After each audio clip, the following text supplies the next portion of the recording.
ദിലീപ് അല്ലെങ്കിൽ പിന്നെ ആരാണ്? നടിയെ കൂട്ടബലാത്സംഗം ചെയ്ത കേസിൽ 6 പ്രതികളെ കുറ്റക്കാരെന്ന് വിധിച്ച കോടതി നടപടിയിൽ സംശയങ്ങളും ചോദ്യങ്ങളും ഉയരുന്നുണ്ട്. സാഹചര്യ തെളിവുകൾ ഉണ്ടായിട്ടും ദിലീപിനെ എന്തുകൊണ്ടാണ് കുറ്റവിമുക്തനാക്കിയത്? കൊട്ടേഷൻ നൽകിയത് ദിലീപ് അല്ലെങ്കിൽ പിന്നെ ആരാണ് കേസിന് പിന്നിൽ? ഈ ചോദ്യങ്ങൾക്ക് ഉത്തരം കണ്ടെത്തണം. അതോടൊപ്പം നടി ആക്രമണ കേസിൽ ഇനി പ്രോസിക്യൂഷൻ്റെയും അതിജീവിതയുടെയും നീക്കം എന്തായിരിക്കും? തനിക്കെതിരെ ഗൂഢാലോചന നടന്നെന്ന് ആരോപണം ഉന്നയിച്ച ദിലീപ് പോലീസ് ഉദ്യോഗസ്ഥർക്കെതിരെ നിയമ നടപടി സ്വീകരിക്കുമോ? ഇതോടൊപ്പം കേസിലെ വിധിക്കെതിരെയും ജഡ്ജി ഹണി എം വർഗീസിനെതിരെയും ഉയരുന്ന സൈബർ ആക്രമണവും വിശദമായി പരിശോധിക്കുകയാണ് പോലീസ് പട്രോൾ. സ്വാഗതം.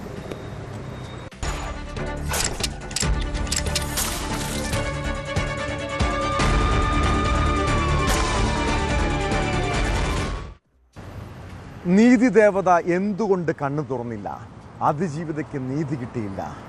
8.5 വർഷത്തോളം നിയമ പോരാട്ടം നടത്തിയിട്ടും നടി ആക്രമണ കേസിൽ എന്താണ് സംഭവിച്ചത്?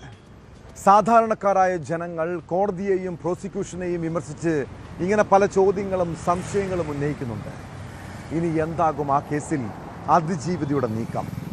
പ്രോസിക്യൂഷൻ അപ്പീലിന് പോകാൻ ഒരുങ്ങുന്നുണ്ട്. അതിജീവിതയുടെ പോരാട്ടം ഇവിടെ അവസാനിക്കുന്നില്ല. അതോടൊപ്പം നടിയാക്രമണ കേസിൽ കുറ്റവിമുക്തനായതിന് പിന്നാലെ അന്വേഷണ ഉദ്യോഗസ്ഥർക്കെതിരെ നിയമ നടപടി സ്വീകരിക്കാനാണ് ദിലീപിൻ്റെ തീരുമാനം. തനിക്കെതിരെ ഗൂഢാലോചന നടന്നുവെന്നും പ്രത്യേക അന്വേഷണ സംഘം സർക്കാരിനെ തെറ്റിദ്ധരിപ്പിച്ചുവെന്നുമാണ് ദിലീപിൻ്റെ ആരോപണം.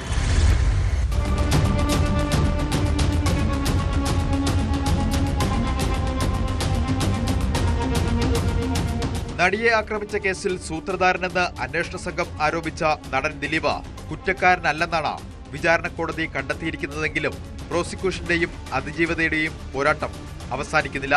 കുറ്റക്കാരെന്ന് കണ്ടെത്തിയ പ്രതികൾക്ക് ഈ മാസം 12-ന് ശിക്ഷ വിധിച്ച ശേഷം കോടതി ഉത്തരവ് പുറത്തുവരും. അതിനുശേഷമേ എന്തെല്ലാം കാരണങ്ങളാലാണ് ദിലീപിന്റെ പേരിൽ ഗൂഢാലോചന കുറ്റം നിലനിൽക്കില്ലെന്ന് വിചാരണ കോടതി കണ്ടെത്തിയതെന്ന് വ്യക്തമാകൂ. പിന്നാലെ സർക്കാർ ഹൈക്കോടതിയിൽ അപ്പീൽ ഫയൽ ചെയ്യും.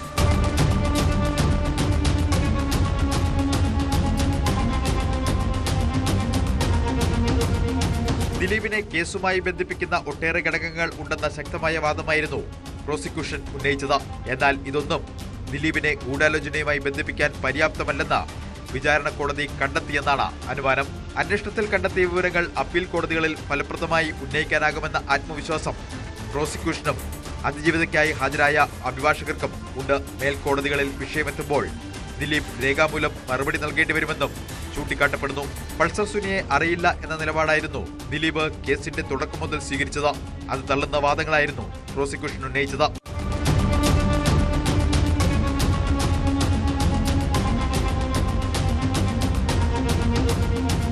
അതിനിടെ താനാണ് യഥാർത്ഥത്തിൽ ഇരയാക്കപ്പെട്ടതെന്നും പോലീസ് ഉദ്യോഗസ്ഥർ വ്യക്തിപരമായ നേട്ടങ്ങൾക്കും പ്രശസ്തിക്കും വേണ്ടി തന്നെ ബലിയാടാക്കുകയായിരുന്നുവെന്നും ദിലീപ് ആരോപിച്ചിരുന്നു.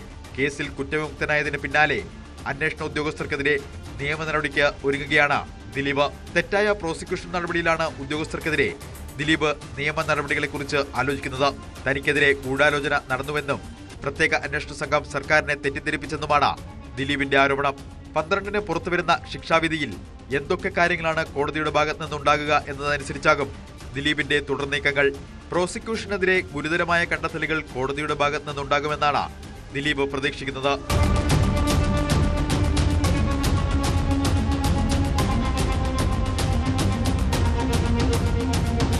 ന്യൂസ് 18 കൊച്ചി. നടിയാക്രമണ കേസിൽ ദിലീപിനെതിരായ ഗൂഢാലോചന കുറ്റം കോടതി തള്ളിയതോടെ കേസിൽ കൂടുതൽ ദുരൂഹതകൾ ഉയരുന്നുണ്ട്. ഒരു ഗൂഢാലോചനയും നടന്നിട്ടില്ല എന്നും ദിലീപിനെതിരെ തെളിവില്ല എന്നുമൊക്കെ കോടതിയുടെ കണ്ടെത്തലുകൾ പുറത്തുവരുമ്പോൾ പിന്നെ ആർക്കു വേണ്ടിയാണ് പൾസർ സുനി ഈ കൊട്ടേഷൻ നടപ്പാക്കിയതെന്ന ചോദ്യം ശക്തമാണ്. വിധിപ്പകർപ്പ് പുറത്തു വരുമ്പോൾ മാത്രമേ കാര്യങ്ങളിൽ കൂടുതൽ വ്യക്തത വരൂ. അതിനിടെ നടൻ ദിലീപിനെ ബലാത്സംഗ കേസിൽ കുറ്റവിമുക്തനാക്കിയ വിധിക്ക് പിന്നാലെ കോടതിയെയും ജഡ്ജിയെയും ലക്ഷ്യമിട്ട് രൂക്ഷമായ സൈബർ ആക്രമണം നടക്കുന്നുണ്ട്. പ്രിൻസിപ്പൽ സെഷൻസ് കോടതി ജഡ്ജി ഹണി എം വർഗീസിനെതിരെ സാമ്പത്തിക ആരോപണങ്ങൾ ഉൾപ്പെടെ ഉയർത്തിയാണ് സമൂഹ മാധ്യമങ്ങളിലെ വിമർശനങ്ങൾ.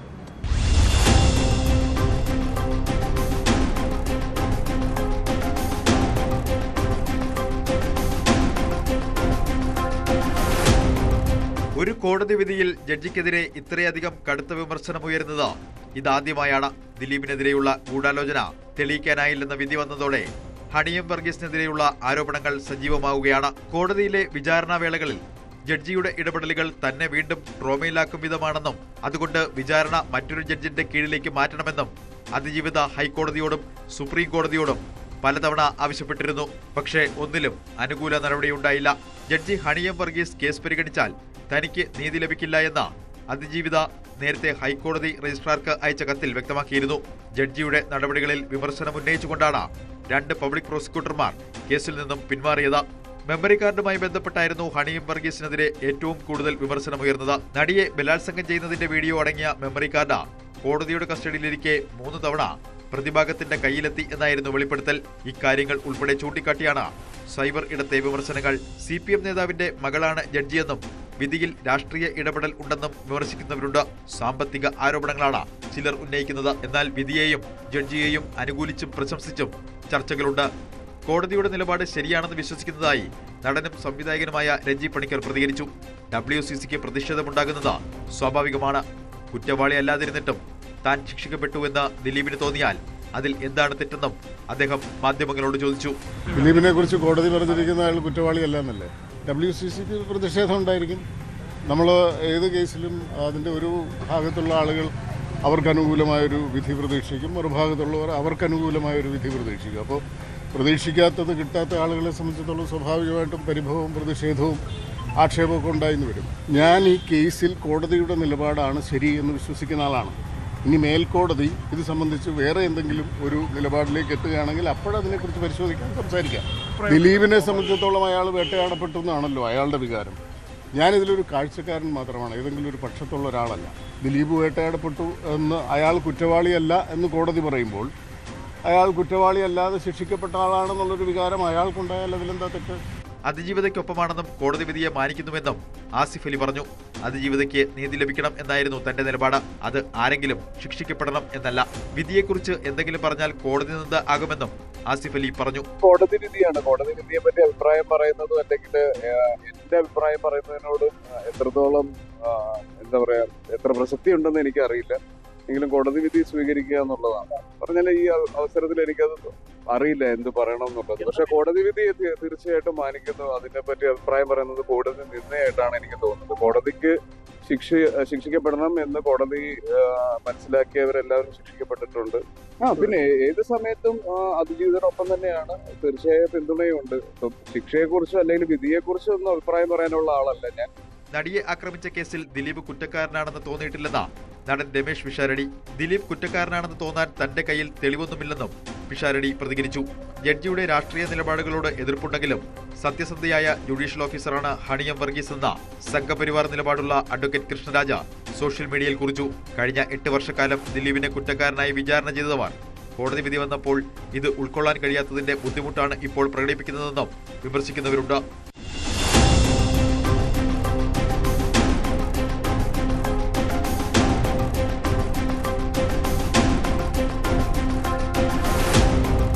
ന്യൂസ് 18 കൊച്ചി.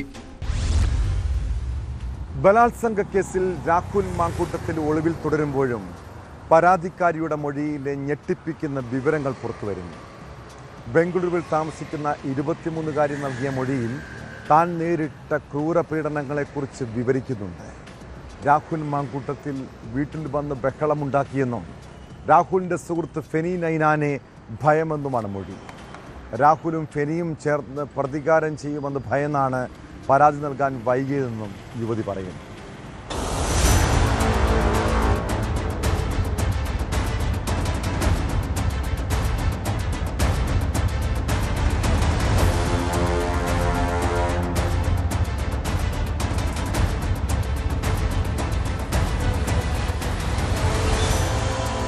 രാഹുൽ മാങ്കൂട്ടത്തിലിനെ കൂടുതൽ കുരുക്കിലാക്കുന്ന മൊഴിയാണ് യുവതി അന്വേഷണ സംഘത്തിന് നൽകിയിട്ടുള്ളത്. കേസിന്റെ ആദ്യഘട്ടത്തിൽ കൃത്യമായ മേൽവിലാസമില്ലാതെ ഒരു ഇമെയിൽ വഴിയായിരുന്നു മാങ്കൂട്ടത്തിലിനെതിരായ 2ാമത്തെ പരാതി പോലീസിന് ലഭിച്ചത്. പരാതിക്കാരി മൊഴി നൽകുമോ എന്നായിരുന്നു പോലീസിനെ കുഴപ്പിച്ച ചോദ്യം. ആശയക്കുഴപ്പങ്ങൾക്കിടയിൽ തിങ്കളാഴ്ച പോലീസ് ബംഗളൂരുവിലെ യുവതിയുടെ മൊഴി രേഖപ്പെടുത്തി. പ്രത്യേക സംഘത്തെ നേരിട്ട് കണ്ട് യുവതി മൊഴി നൽകുകയായിരുന്നു. അതീവ രഹസ്യമായി അതിജീവിതയുടെ വൈദ്യപരിശോധനയും പോലീസ് പൂർത്തിയാക്കിയിട്ടുണ്ട്. സംസ്ഥാനത്തിന് പുറത്തു താമസിച്ചിരുന്ന യുവതി കേസ് അന്വേഷണത്തിൽ സഹകരിക്കാനായാണ് കേരളത്തിൽ എത്തിയത്. വിവാഹക്കാരിയുമായി ബന്ധപ്പെട്ട് രാഹുൽ മാങ്കൂട്ടത്തിൽ വീട്ടിൽ വന്ന് ബഹളമുണ്ടാക്കിയിട്ടുണ്ടെന്നും യുവതി പറയുന്നു. യുവതിയുടെ പരാതിയിൽ പറയുന്നതനുസരിച്ച് വിവാഹം കഴിക്കാം എന്ന വാഗ്ദാനം നൽകിയാണ് രാഹുൽ മാങ്കൂട്ടത്തിൽ യുവതിയുമായി അടുപ്പത്തിലായത്. അതിന്റെ മറവിലാണ് ബലാത്സംഗം നടത്തിയത്. എന്നാൽ യുവതിയുടെ വീട്ടുകാർക്ക് ഈ ബന്ധത്തിൽ താൽപ്പര്യമുണ്ടായിരുന്നില്ല. യൂത്ത് കോൺഗ്രസ് സംസ്ഥാന പ്രസിഡന്റായ ശേഷവും രാഹുൽ യുവതിയുടെ വീട്ടിൽ വിവാഹാലോചനയുമായി എത്തിയിരുന്നു. എന്നാൽ പിന്നീട് ഈ നിലപാടിൽ മാറ്റം വരികയും വിവാഹക്കാര്യത്തിൽ നിന്ന് രാഹുൽ മാക്കൂട്ടത്തിൽ പിന്നോട്ടു പോവുകയായിരുന്നു എന്നുമാണ് യുവതിയുടെ മൊഴി. ഇതിനെ എതിർത്തതോടെ രാഹുൽ മാക്കൂട്ടത്തിൽ യുവതിയുടെ വീട്ടിലെത്തുകയും അവരെ വിവാഹം കഴിക്കാൻ താൽപ്പര്യമില്ല എന്ന് പറഞ്ഞ് ബഹളമുണ്ടാക്കുകയും ചെയ്തതായി യുവതി പറയുന്നു.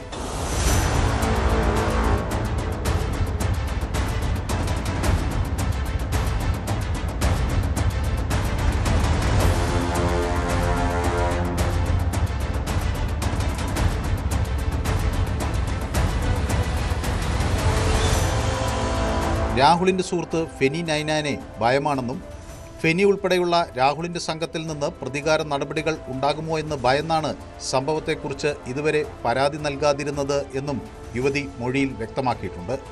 രാഹുൽ മാക്കൂട്ടത്തിനെതിരായ ആദ്യ പരാതി ഉയർന്നു വന്നതോടെയാണ് തനിക്കും അതിനുള്ള ധൈര്യം ലഭിച്ചതെന്നും യുവതി പറയുന്നു. പീഡനം നടന്നുവെന്ന് പറയുന്ന ഹോം സ്റ്റേയുടെ അടുത്തുള്ള മറ്റൊരിടത്തു വെച്ചാണ് പോലീസ് യുവതിയുടെ മൊഴി രേഖപ്പെടുത്തിയത്. എന്നാൽ ഇതുവരെ പോലീസ് ഹോം സ്റ്റേയിൽ പരിശോധന നടത്തിയിട്ടില്ല. അടുത്ത ദിവസങ്ങളിൽ അതുണ്ടായേക്കും.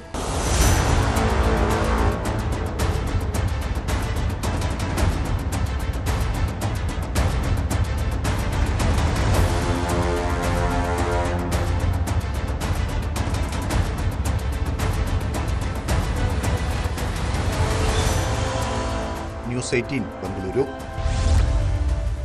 സ്ഥിരം മദ്യപാനിയായ അച്ഛൻ രാത്രി സമയങ്ങളിൽ അമ്മയെയും മകളെയും ഉപദ്രവിക്കുന്നത് പതിവ്. പിന്നെ മകൾക്ക് നേരെയുള്ള ലൈംഗിക അതിക്രമം. 14 വയസ്സുള്ള ആ പെൺകുട്ടി ഭയത്തോടെയാണ് സ്വന്തം വീട്ടിൽ ജീവിച്ചത്. സംരക്ഷണം തേടി പോലീസിനെ സമീപിച്ചു. മുഖ്യമന്ത്രിയുടെ ഓഫീസിൽ വരെ പരാതിപ്പെട്ടു. എവിടെ നിന്നും നീതി കിട്ടാതെ വന്നപ്പോൾ അവൾ മരിക്കാൻ തീരുമാനിക്കുന്നു. പിതാവിൻ്റെ ക്രൂരമർദ്ദനത്തെ തുടർന്ന് 9ാം ക്ലാസ്സുകാരി ജീവനൊടുക്കാൻ ശ്രമിച്ചതോടെയാണ് തിരുവനന്തപുരം നെയ്യാറ്റിൻകരയിലെ വീട്ടിൽ അവൾ അനുഭവിച്ച ദുരിത കഥ പുറത്തു വന്നത്. പിതാവിൻ്റെ പീഡനം സംബന്ധിച്ച് മുഖ്യമന്ത്രിയുടെ ഓഫീസ് വരെ പരാതിപ്പെട്ടിട്ടും ഇടപെട്ടില്ലെന്ന് പെൺകുട്ടിയുടെ അമ്മ ആരോപിക്കുന്നു. കേസിൽ പോലീസ് കസ്റ്റഡിയിലെടുത്ത പിതാവ് റിമാൻഡിലാണ്.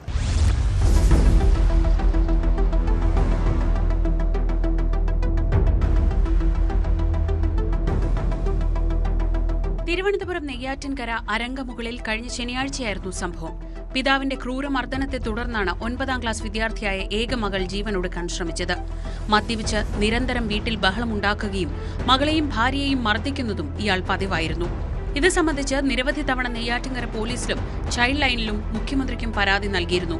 എന്നാൽ കാര്യമായ നടപടി ഉണ്ടായിട്ടില്ലെന്നാണ് കുട്ടിയുടെ അമ്മ പറയുന്നത്. പിതാവിന്റെ നിരന്തരമുള്ള മർദ്ദനം സഹിക്കാൻ കഴിയാതെയാണ് ഒടുവിൽ കുട്ടി ആത്മഹത്യയ്ക്ക് ശ്രമിച്ചത്. മെഡിക്കൽ കോളേജ് ആശുപത്രിയിൽ കുട്ടി നിരീക്ഷണത്തിലാണെന്നും നില ഗുരുതരമല്ലെന്നും ഡോക്ടർമാർ വ്യക്തമാക്കി.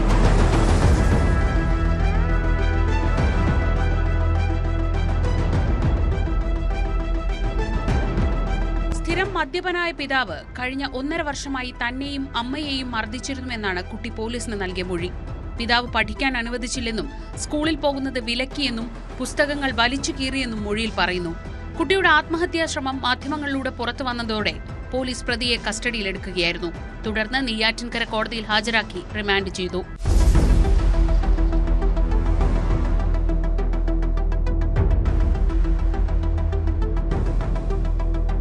ന്യൂസ് 18 നെയ്യാറ്റിൻകര.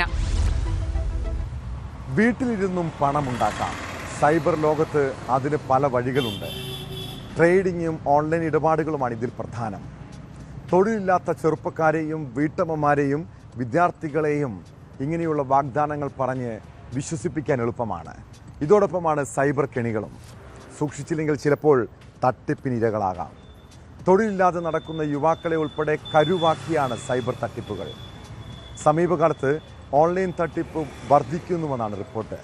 കേരളത്തിലും കർണാടകയിലുമാണ് കൂടുതൽ പേർ ഇരകളായിട്ടുള്ളത്.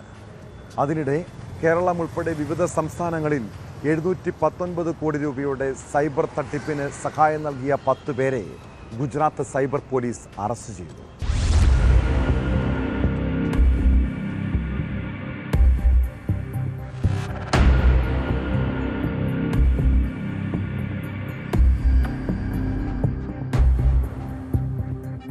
രാജ്യത്ത് സൈബർ തട്ടിപ്പ് സംഘങ്ങൾ ഏറ്റവും അധികം ലക്ഷ്യമിടുന്നത് ദക്ഷിണേന്ത്യൻ സംസ്ഥാനങ്ങളെയാണ്.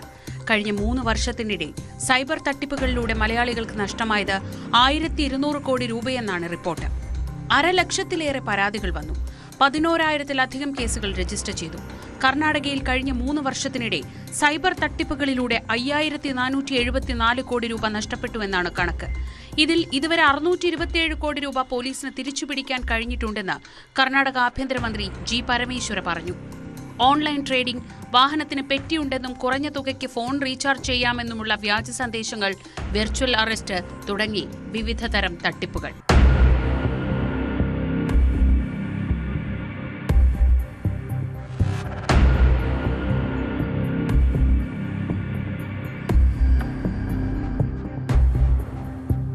അതേസമയം കേരളത്തിൽ സമീപകാലത്തായി സൈബർ കേസുകൾ കുറയുന്നതായാണ് പോലീസ് റിപ്പോർട്ട്.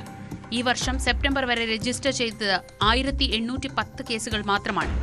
2024-ൽ 3581 കേസുകളാണ് റിപ്പോർട്ട് ചെയ്തത്. അതിനിടെ കേരളം ഉൾപ്പെടെ വിവിധ സംസ്ഥാനങ്ങളിൽ 719 കോടി രൂപയുടെ സൈബർ തട്ടിപ്പിന് സഹായം നൽകിയ 10 പേരെ ഗുജറാത്ത് സൈബർ പോലീസ് അറസ്റ്റ് ചെയ്തു. കേരളത്തിലെ 91 കേസുകൾ ഉൾപ്പെടെ 1447 കേസുകളുമായി ബന്ധപ്പെട്ടതാണ് തട്ടിപ്പ്. വിവിധ സൈബർ ചതികളിലൂടെ സമാഹരിച്ച പണം വ്യാജ അക്കൗണ്ടുകളിൽ നിക്ഷേപിച്ച് വിദേശത്തേക്ക് കൈമാറാൻ ഇടനിലക്കാരായവരാണ് പ്രതികൾ. ഭാവ്നഗറിലെ ഇൻഡസ് ബാങ്കിലാണ് ഇതിനായി അക്കൗണ്ടുകൾ തുറന്നത്. ഈ തുക ചെക്കുകൾ വഴിയോ പണമായോ പിൻവലിച്ച് പല മാർഗങ്ങളിലൂടെ ദുബായിലും ചൈനയിലുമുള്ള ആസൂത്രകർക്ക് എത്തിച്ചു നൽകുന്നതാണ് രീതി. ക്രിപ്റ്റോ കറൻസി ഉൾപ്പെടെയുള്ള വഴികൾ ഇതിനായി ഉപയോഗിച്ചു. അറസ്റ്റിലായവരിൽ ബാങ്ക് ജീവനക്കാരുമുണ്ട്.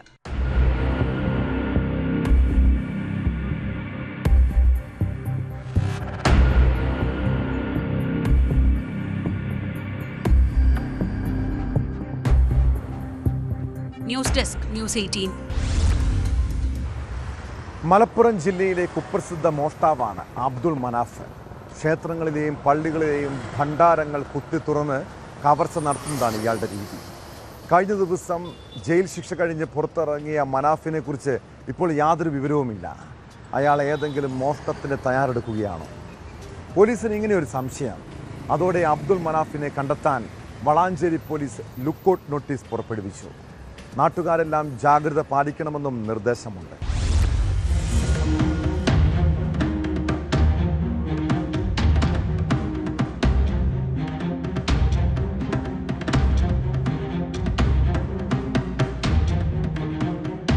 നിരവധി മോഷണ കേസുകളിൽ പ്രതിയാണ് അബ്ദുൾ മനാഫ്.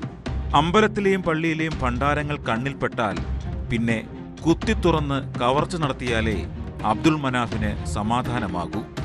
അതുകൊണ്ട് തന്നെ അമ്പല കമ്മിറ്റിക്കാരുടെയും പള്ളി കമ്മിറ്റിക്കാരുടെയും ഒക്കെ പേടി സ്വപ്നമാണ് ഇയാൾ. ഓടിട്ട വ്യാപാര സ്ഥാപനങ്ങൾ കണ്ടാലും മനാഫ് അവിടെ കയറിയിരിക്കും.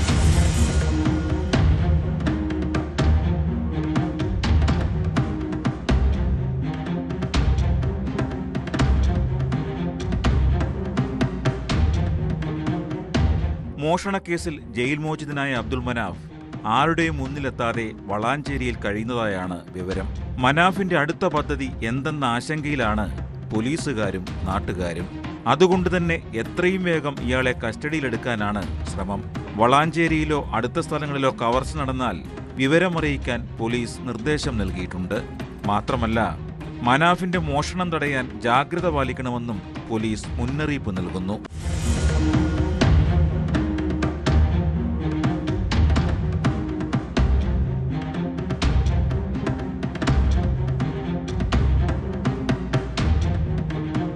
ന്യൂസ് 18 തിരൂർ. പോലീസിനെ ആക്രമിക്കുന്നവരും നിയമവ്യവസ്ഥയെ വെല്ലുവിളിക്കുന്നവരും നാടിനാപത്താണ്. നിയമം നടപ്പാക്കാൻ ശ്രമിക്കുമ്പോൾ പോലീസിന് നേരെ പലപ്പോഴും ആക്രമണങ്ങൾ ഉണ്ടാകുന്നു. കൊല്ലം കുന്നിക്കോട് മോട്ടോർ വെഹിക്കിൾ ഡിപ്പാർട്ട്മെൻറ്റ് ഉദ്യോഗസ്ഥനെയും SIയെയും ആക്രമിച്ച കേസിൽ 3 പേർ അറസ്റ്റിൽ. മദ്യപിച്ച് ഓട്ടോറിക്ഷയിൽ പ്രതികൾ സഞ്ചരിക്കുന്നതിനിടെ മോട്ടോർ വാഹന വകുപ്പ് ഉദ്യോഗസ്ഥർ വാഹനം തടഞ്ഞ് പരിശോധിച്ചപ്പോഴായിരുന്നു ആക്രമണം.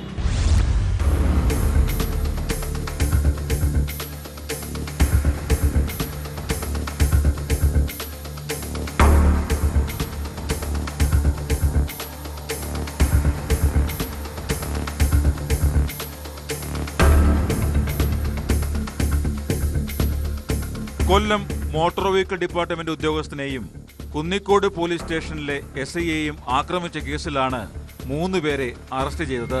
കുന്നിക്കോട് സ്വദേശികളായ അനസ്, സാബു, സജീർ എന്നിവരാണ് അറസ്റ്റിലായത്. പ്രതികൾ മദ്യപിച്ച് ഓട്ടോറിക്ഷ ഓടിക്കുന്നതിനിടെ കുന്നിക്കോട് പഞ്ചായത്ത് ഓഫീസിനടുത്ത് വെച്ച് ഉദ്യോഗസ്ഥർ തടഞ്ഞു. ഇതോടെ മൂവരും ചേർന്ന് മോട്ടോർ വാഹന വകുപ്പ് ഉദ്യോഗസ്ഥൻ അമൽലാലിനെ ആക്രമിക്കുകയായിരുന്നു. വിവരം അറിയിച്ചതിനെ തുടർന്ന് കുന്നിക്കോട് പോലീസ് സ്ഥലത്തെത്തി പ്രതികളെ സ്റ്റേഷനിലേക്ക് കൊണ്ടുപോയി.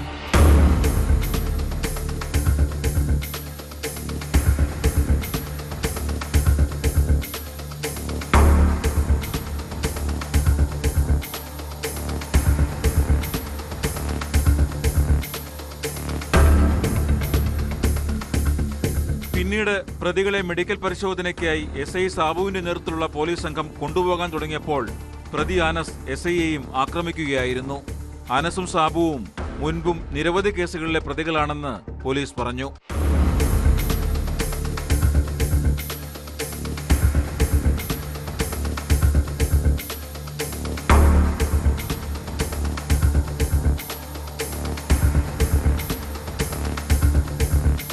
ന്യൂസ് 18 കൊല്ലം. പാലക്കാട് തിരുമിറ്റക്കോട് കാർ തടഞ്ഞു നിർത്തി തോക്ക് ചൂണ്ടി വ്യവസായിയെ തട്ടിക്കൊണ്ടുപോയ കേസ് സിനിമാ രംഗങ്ങളെപ്പോലും വെല്ലുന്നതാണ്. മുഹമ്മദ് അലി സഞ്ചരിച്ച വാഹനത്തിന് കുറുകെ കാർ നിർത്തുന്നു. പിന്നീട് തോക്ക് ചൂണ്ടി കാറിലേക്ക് കയറ്റി. ആദ്യം പോയത് മലപ്പുറം ഭാഗത്തേക്ക്, തുടർന്ന് മറ്റൊരു വാഹനത്തിലേക്ക് മുഹമ്മദ് അലിയെ മാറ്റി. കാറിൽ വെച്ച് ക്രൂരമായി മർദ്ദിച്ചു. അതിനിടെ കൊട്ടേഷൻ സംഘം മദ്യപിച്ച് ബോധരഹിതനായതോടെ മുഹമ്മദ് അലി ഓടി രക്ഷപ്പെടുന്നു. സാമ്പത്തിക തർക്കമാണ് തട്ടിക്കൊണ്ടുപോകലിന് പിന്നിലെന്നാണ് നിഗമനം. തട്ടിക്കൊണ്ടുപോയ സംഘത്തിലെ 6 പേരെ ഒളിവിൽ പോകാൻ സഹായിച്ചത് കഴിഞ്ഞ ദിവസം പിടിയിലായ പനമണ്ണ സ്വദേശി അഭിജിത്താണെന്ന് പോലീസ് സ്ഥിരീകരിച്ചു.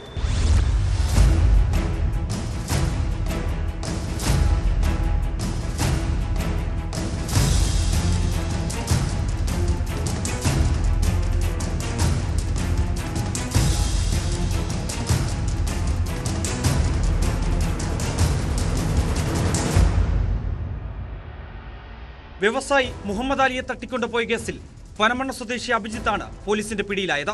സംഭവത്തിൽ നേരിട്ട് പങ്കെടുത്ത 6 പേരെ ഒളിവിൽ പോകാൻ സഹായിച്ചത് അഭിജിത്ത് എന്ന് ചാലിശ്ശേരി പോലീസ് പറഞ്ഞു. തട്ടിക്കൊണ്ടുപോകപ്പെടുകയും പിന്നീട് രക്ഷപ്പെടുകയും ചെയ്ത വ്യവസായി VP മുഹമ്മദ് അലിക്ക് ഏൽക്കേണ്ടി വന്നത് ക്രൂരമർദ്ദനമാണ്. കൊട്ടേഷൻ സംഘമാണ് മർദ്ദിച്ചതെന്നാണ് മുഹമ്മദ് അലി നൽകിയ വിവരം. 70 കോടി ആവശ്യപ്പെട്ടായിരുന്നു മർദ്ദനം. നെടുമ്പാശ്ശേരി വിമാനത്താവളത്തിലേക്ക് പോവുകയായിരുന്നു മുഹമ്മദ് അലി. പട്ടാമ്പി മുതൽ ഇദ്ദേഹത്തെ അക്രമി സംഘം പിന്തുടരുന്നുണ്ടായിരുന്നു. തിരുമിറ്റക്കോട് കോഴിക്കാട്ടരി പാലത്തിന് സമീപമാണ് അക്രമി സംഘം സഞ്ചരിച്ച വാഹനം കുറുകെ നിർത്തി മുഹമ്മദ് അലിയെ തട്ടിക്കൊണ്ടുപോകുന്നത്. തോക്കു ചൂണ്ടിയാണ് അക്രമി സംഘം മുഹമ്മദ് അലിയെ കാറിലേക്ക് കയറ്റുന്നത്. മലപ്പുറം ജില്ലയുടെ ഭാഗത്തേക്കാണ് ആദ്യം പോയത്. പിന്നീട് തിരികെ വന്ന് മറ്റൊരു വാഹനത്തിലേക്ക് മുഹമ്മദ് അലിയെ മാറ്റി. ഇതിൽ 7 പേരാണ് ഉണ്ടായിരുന്നത്. കാറിൽ വെച്ച് ക്രൂരമായി മുഹമ്മദ് അലിയെ മർദ്ദിച്ചു. തുടർന്നാണ് കോതക്കുറിശ്ശിയിലെ ആളൊഴിഞ്ഞ വീട്ടിലേക്ക് കൊണ്ടുവരുന്നത്. അവിടെ വെച്ച് മർദ്ദിക്കുകയും ചുണ്ടിൽ കത്തിക്കൊണ്ട് വരയുകയും ചെയ്തു. ഒരു 6 മണി സമയത്താണ് ഇവരെ എടുത്ത് കൊണ്ടുപോയത്. അത് ഞങ്ങൾ ഇവിടെ ആ ഒരു സമയം മുതൽ 1 hour 2 hourനുള്ളിൽ തന്നെ ഞങ്ങളെല്ലാവരും പോലീസ് സ്റ്റേഷനിൽ എത്തിയിരുന്നു. ഞങ്ങൾ നേരം പുലർച്ചെ വരെ ഇവിടെ തന്നെ നിൽക്കായിരുന്നു. അതിനിടയിൽ ഇവർ ഫുള്ള് മദ്യപിച്ചപ്പോൾ ആ ഒരു സമയത്ത് പുള്ളി ഇറങ്ങിപ്പോന്നതാണ്. അവരൊരു വീട്ടിലേക്ക് കൊണ്ടുപോയി സ്റ്റേഷനിൽ അവിടെ നിന്ന് ഇറങ്ങിപ്പോരാണ് ഉണ്ടായത്. പിന്നെ പള്ളിയിൽ വന്ന് പിന്നെ ആളുകളാണ് ഇങ്ങോട്ട് ഹോസ്പിറ്റലിലേക്ക് കൊണ്ട് വന്നിട്ടുള്ളത്. നന്നായി മർദ്ദിച്ചിട്ടുണ്ട്. മേലെ അതിൻ്റെ ഇവിടെയൊക്കെ മുറികളുണ്ട്, മേലിൽ കൂടെയൊക്കെ മുറികളുണ്ട്. എന്നെ സംബന്ധിച്ചിടത്തോളം അങ്ങനെ ഒരു പ്രശ്നങ്ങളില്ല, ഒരു സംഗതി ഇല്ല. ഭീഷണി ഇല്ല, അങ്ങനത്തെ സംഭവങ്ങളൊന്നും ഇല്ല. ഇതിന്റെ മുമ്പൊന്നും ഉണ്ടായിട്ടില്ല. നമുക്ക് അതൊരു ഇവിടുത്തെ ആരാണ് എന്നുള്ള കാസർഗോഡ് എല്ലാ ആളുകളാണ് എന്ന് തോന്നിയിട്ടുണ്ട് എന്ന് പറയുന്നുണ്ട്.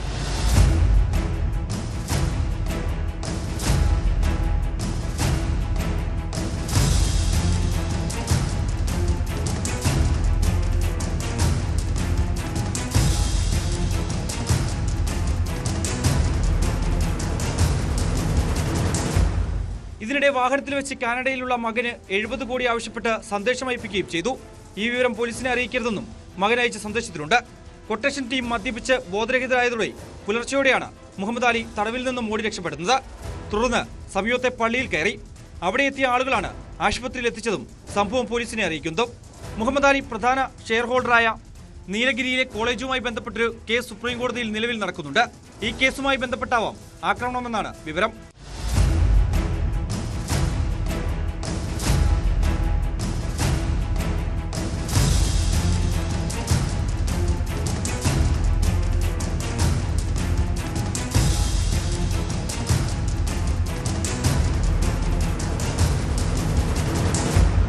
ന്യൂസ് 18 ഷൊർണൂർ.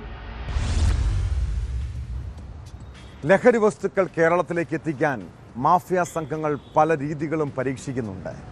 അന്യ സംസ്ഥാനങ്ങളിൽ നിന്നെത്തുന്ന ചരക്ക് വാഹനങ്ങളിൽ പച്ചക്കറിയുടെയും പഴങ്ങളുടെയും ഭക്ഷ്യവസ്തുക്കളുടെയും മറവിലാണ് ലഹരിക്കടത്ത്. മലപ്പുറം പൊന്നാനിയിൽ മൈദ ചാക്കുകൾക്കിടയിൽ ഒളിപ്പിച്ച് ലോറിയിൽ കടത്തിയ 3 ലക്ഷം ഹാൻഡ്സ് പാക്കറ്റുകൾ പിടികൂടി. വിപണിയിൽ 1.5 കോടി രൂപ വിലമതിക്കുന്ന ഹാൻഡ്സ് പാക്കറ്റുകളാണ് പിടിച്ചെടുത്തത്. ലോറി ഡ്രൈവർ ഒറ്റപ്പാലം സ്വദേശി മോഹൻദാസിനെ പോലീസ് കസ്റ്റഡിയിലെടുത്തു.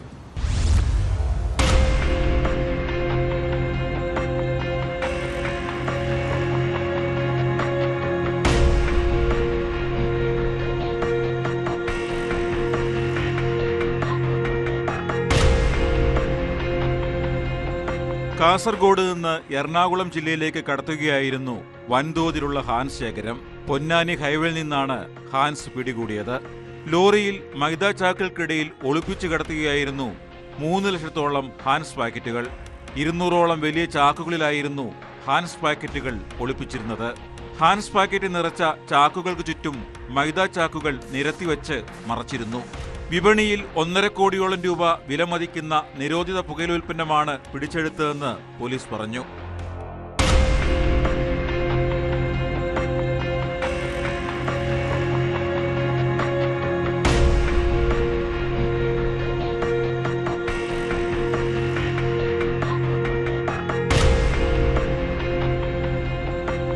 മലപ്പുറം ജില്ലാ പോലീസ് മേധാവി ആർ വിശ്വനാഥിന് ലഭിച്ച രഹസ്യവിവരത്തെ തുടർന്നായിരുന്നു പൊന്നാനി ദേശീയപാതയിൽ പരിശോധന നടത്തിയത്. ലോറി ഓടിച്ചിരുന്ന പാലക്കാട് ഒറ്റപ്പാലം സ്വദേശി മോഹൻദാസിനെ പോലീസ് കസ്റ്റഡിയിലെടുത്തു. കാസർഗോഡ് നിന്ന് പെരുമ്പാവൂരിലേക്കാണ് ലോഡ് കടത്തിയിരുന്നതെന്ന് ഡ്രൈവർ പോലീസിന് മൊഴി നൽകി.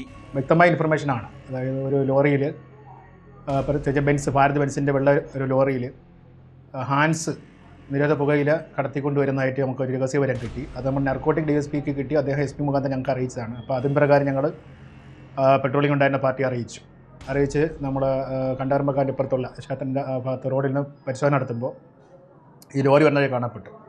നേരെ കയറി ഒരു പോലീസുകാരനെ കൊണ്ട് അതിനകത്ത് നോക്കിയപ്പോഴത്തേക്ക് സൈഡിൽ, അതായത് ഏറ്റവും പുറകിൽ ഫുള്ള് മൈദാമ അടുക്കിയിട്ടുണ്ട്, മുകൾ ഭാഗത്തും മൈദാമ അടുക്കിയിട്ടുണ്ട് ഒരു ചാക്കിൽ. അത് മാറ്റിയപ്പോൾ അടിയിൽ മുഴുവൻ ഹാൻസുകളാണ്. അതായത് നമ്മളെ തുണിച്ചാക്ക്, നമ്മൾ ചണച്ചാക്കുകളിൽ വെച്ചിട്ടുണ്ട്. ഒരു ചണച്ചാക്കിനകത്ത് 2 പ്ലാസ്റ്റിക് ചാക്ക്. ആ ഒരു പ്ലാസ്റ്റിക് ചാക്കിൽ 50 പാക്കറ്റ് ഹാൻസ്. 50 പാക്കറ്റിനകത്ത് അതിൽ ഓരോ പാക്കറ്റിനകത്തും 15 എണ്ണം. അതായത് മൊത്തം ഏതാണ്ട് 3 ലക്ഷം. ചെറിയ പാക്കറ്റ് ആണെങ്കിൽ 3 ലക്ഷം. അതിൻ്റെ ഇപ്പോഴത്തെ വാലിഡിറ്റി നോക്കുകയാണെങ്കിൽ അതിൻ്റെ 1.5 കോടി രൂപ വരെ സാധനമുണ്ട്.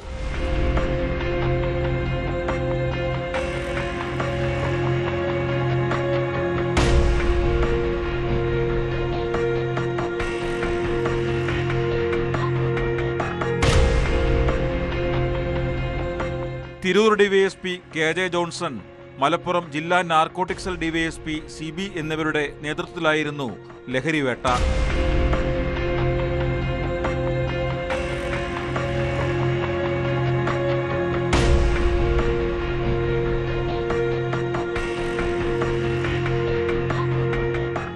ന്യൂസ് 18 തിരൂർ.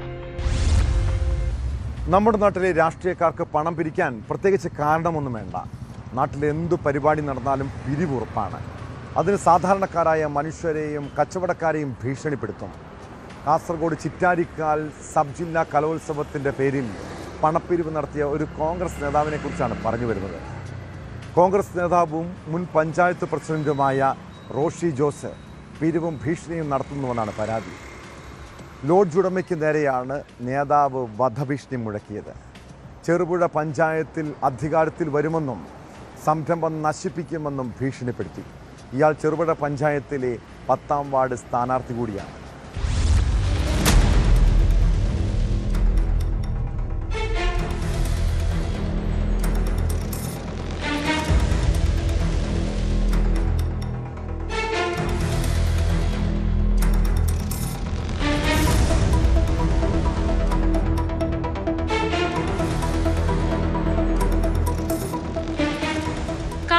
ചിറ്റാരിക്കൽ സബ് ജില്ലാ കലോത്സവത്തിൽ നിർബന്ധിത പിരിവ് നടത്തിയെന്നാണ് പരാതി.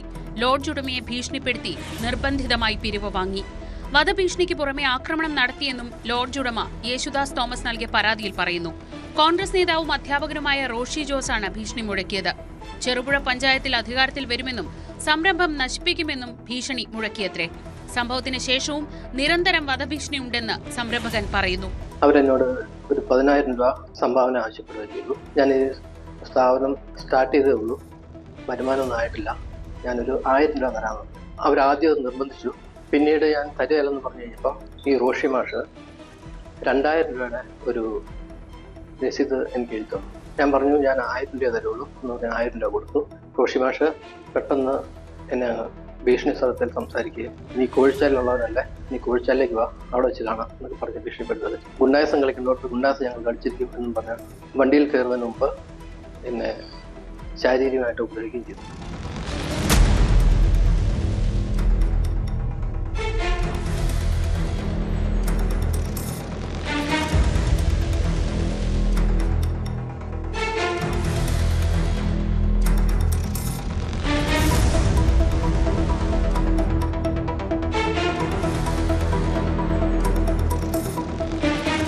ചെറുപുഴ പഞ്ചായത്തിലെ 10ാം വാർഡ് UDF സ്ഥാനാർത്ഥിയാണ് റോഷി ജോസ്. സംഭവത്തിൽ യേശുദാസ് തോമസ് ഉന്നത പോലീസ് ഉദ്യോഗസ്ഥർക്കുൾപ്പെടെ പരാതി നൽകിയിട്ടുണ്ട്.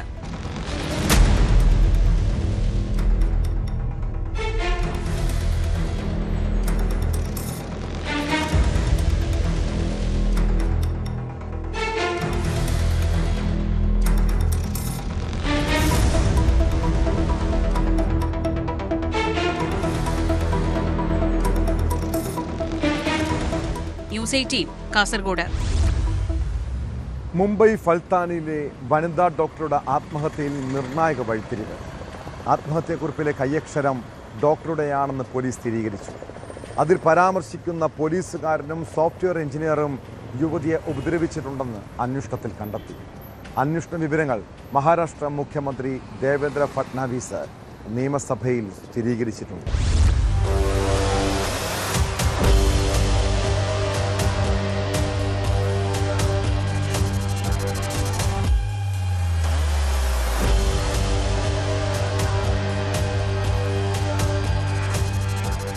മഹാരാഷ്ട്രയിലെ ഫൽത്താൻ നഗരത്തിലെ ഹോട്ടലിൽ സർക്കാർ ആശുപത്രിയിലെ ഡോക്ടറെ മരിച്ച നിലയിൽ കണ്ടെത്തുകയായിരുന്നു. കൈപ്പത്തിയിലായിരുന്നു ആത്മഹത്യാക്കുറിപ്പ് എഴുതിയിരുന്നത്.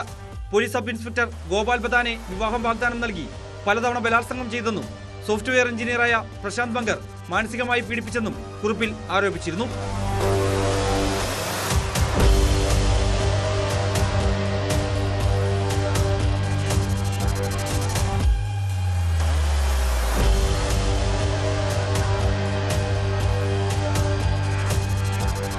Police sub inspector Gopal Bethany വിവാഹ വാഗ്ദാനം നൽകി ലൈംഗികമായി ചൂഷണം ചെയ്തതായി അന്വേഷണത്തിൽ കണ്ടെത്തിയിട്ടുണ്ട്. അന്വേഷണ വിവരങ്ങൾ മുഖ്യമന്ത്രി ദേവേന്ദ്ര ഫട്നാവിസ് നിയമസഭയിൽ പങ്കുവച്ചു. സുരക്ഷ പരമപ്രധാനമാണെന്നും സർക്കാർ അതിന് പ്രതിജ്ഞാബദ്ധമാണെന്നും മുഖ്യമന്ത്രി സഭയ്ക്ക് ഉറപ്പു നൽകി. വനിതാ ഡോക്ടർ 11 മാസത്തെ കരാറിലാണെന്നും അതിനാൽ കുടുംബത്തിലെ അംഗത്തിന് ആശ്രിത നിയമനമായി ജോലി നൽകുന്നത് പരിഗണിക്കാനാവില്ലെന്നും മുഖ്യമന്ത്രി നിയമസഭയെ അറിയിച്ചു. എന്നാൽ മരിച്ചയാളുടെ കുടുംബത്തിന് പരമാവധി സഹായം നൽകുമെന്ന് അദ്ദേഹം ഉറപ്പു നൽകി.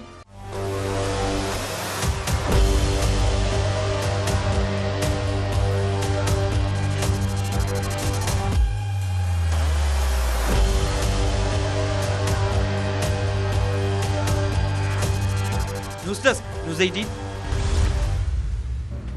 സുപ്രീം കോടതി ചീഫ് ജസ്റ്റിസ് ആയിരുന്നപ്പോൾ BR ഗവായിക്ക് നേരെ ഒരു അഭിഭാഷകൻ ഷൂ എറിഞ്ഞ സംഭവം ഏറെ ചർച്ച ചെയ്യപ്പെട്ടതാണ്. അന്ന് ആക്രമണം നടത്തിയ അഭിഭാഷകൻ രാകേഷ് കിഷോറിനും കിട്ടി സമാനമായ രീതിയിൽ ചെരുപ്പേറ്.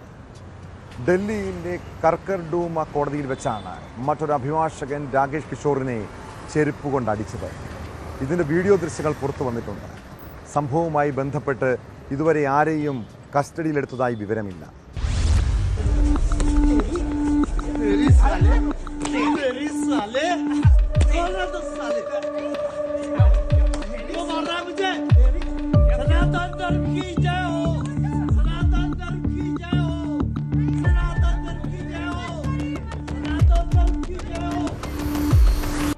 രാകേഷ് കിഷോറിനെ ചെരുപ്പ് കൊണ്ട് അടിക്കുന്നതും കിഷോറിനൊപ്പമുള്ള വ്യക്തി മർദ്ദനം തടയാൻ ശ്രമിക്കുന്നതുമായ വീഡിയോയാണ് സോഷ്യൽ മീഡിയയിൽ പ്രചരിക്കുന്നത്. സനാതന ധർമ്മത്തിന് ജയ് വിളിച്ചുകൊണ്ട് രാകേഷ് കിഷോർ മർദ്ദനം തടയാൻ ശ്രമിക്കുന്നതും വീഡിയോയിൽ കേൾക്കാം.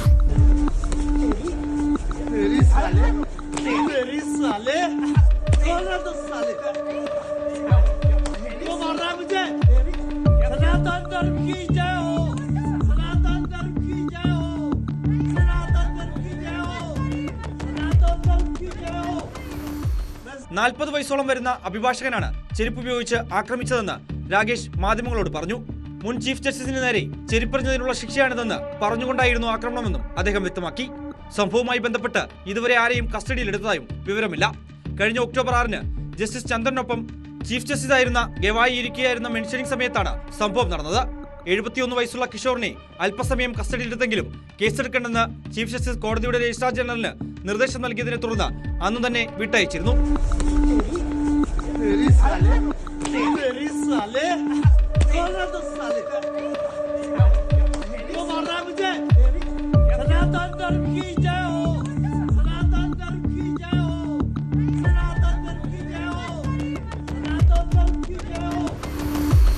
News desk news 18. പ്രണയവും പ്രണയച്ചതിയും പ്രതികാരവും നമ്മളെപ്പോഴും കേൾക്കുന്ന കഥകളാണ്. എന്താണ് നമ്മുടെ കുട്ടികൾക്ക് ഇപ്പോൾ സംഭവിക്കുന്നത്? പ്രണയബന്ധത്തിലെ പ്രശ്നത്തിൻ്റെ പേരിൽ ആത്മഹത്യയും കൊലപാതകവും നടക്കുന്ന നാട്. മലയാറ്റൂരിലെ ചിത്രപ്രിയ എന്ന 19-കാരിക്ക് എന്താണ് സംഭവിച്ചത്? 2 ദിവസം മുൻപ് കാണാതായ പെൺകുട്ടിയെ ദുരൂഹ സാഹചര്യത്തിൽ മരിച്ച നിലയിൽ കണ്ടെത്തുകയായിരുന്നു. ബംഗളൂരുവിൽ ഏവിയേഷൻ ബിരുദ വിദ്യാർത്ഥിനിയായ ചിത്രപ്രിയയെ ശനിയാഴ്ച മുതൽ കാണാനില്ലെന്നായിരുന്നു പരാതി. അന്വേഷണത്തിനിടെയാണ് മലയാറ്റൂർ മണപ്പാട്ടിച്ചിറയ്ക്ക് സമീപത്തെ ആളൊഴിഞ്ഞ പറമ്പിൽ മൃതദേഹം കണ്ടെത്തിയത്. പോസ്റ്റ്മോർട്ടം റിപ്പോർട്ട് ലഭിച്ചാലേ മരണകാരണം വ്യക്തമാകൂ. ആൺസുഹൃത്തിനെ അടക്കം ചോദ്യം ചെയ്തു വരികയാണ്. ആത്മഹത്യയാണോ കൊലപാതകമാണോ എന്ന് പോലീസ് അന്വേഷിക്കുന്നുണ്ട്. ഇതോടെ പോലീസ് പെട്രോൾ പൂർണ്ണമാകുന്നു. നമസ്കാരം.